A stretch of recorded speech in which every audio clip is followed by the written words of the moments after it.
Hi guys, and for today's video, tuturo ko naman sa inyo kung paano nga ba mag-load sa satellite gamit ang GCash application. Pero kung bago ka pa lang sa akin channel, please click the subscribe button and don't forget to hit the notification bell. Thank you! So without further ado, let's start! Siyempre, una sa lahat, buksan mo yung GCash app, ilagay yung PIN, and then, so ito yung dashboard, i-click ang G-load. Okay, load or G-load, i-click nyo lang yun. And then hintayin na lumabas ang nasa screen.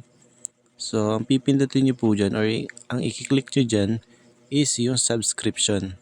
I-click nyo yung subscription and then makikita nyo dyan yung satellite. I-click yung logo ng satellite. Click nyo ang satellite. Pagkatapos, i-enter nyo yung ginagamit nyong number. Okay, ang itatype ko dito yung active number syempre. So, ito yung active number ko and then click nyo lang yung next. Pag sigurado na kayo sa number, sigurado lang na tama. And then, pili lang kayo ng load na bibilhin nyo sa satellite. So, dahil may 300 balance ako, so, pipiliin ko is yung 279 for 3 months. Good for 3 months. So, andyan yun. Andyan naman yung kanyang description kung ilan channel ang mapapanood. And then, hintayin na bayaran. Okay.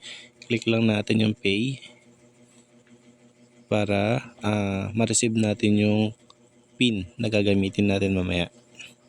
So, ito yun. Kaya siguraduhin na tama yung number na in-input nyo doon kanina, mobile number nyo. And then, pay 279 pesos.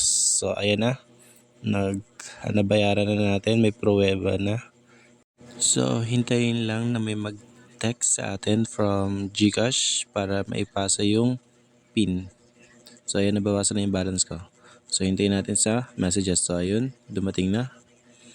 So, yun yung kukopyahin natin. So, isulat nyo na lang kung kaya nyo or i-copy nyo. Pagkatapos nyo ma-receive yung PIN, punta kayo sa Chrome or any browser na gamit ninyo. And then, type nyo lang yung Signal Web Loading. Okay, again, Signal Web Loading. I-click nyo lang yan and then ayan, makikita nyo yung prepaid account number and PIN and then yung CAPTCHA. Ang prepaid account number po ay matatagpuan sa inyong satellite box.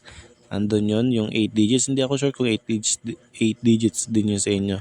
And then i-copy natin dito yung PIN at next ng GCash kanina. So dahil buong text yung nakopy ko kanina, ay buburahin ko dito yung mga unnecessary words, letters, and other numbers.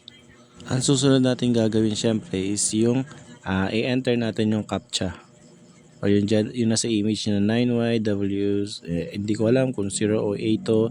Pwede naman pa ulit-ulit yan kung mali yung na-type ninyo. Then click submit. Ay, mali nga. Pag hindi nag-successful agad yung ginawa ninyo, ulitin nyo lang ulit. I-type nyo lang ulit yung prepaid account number nyo, yung PIN, and then yung CAPTCHA. And then click submit. Ito ang lalabas pag successful na. Okay, has been confirmed.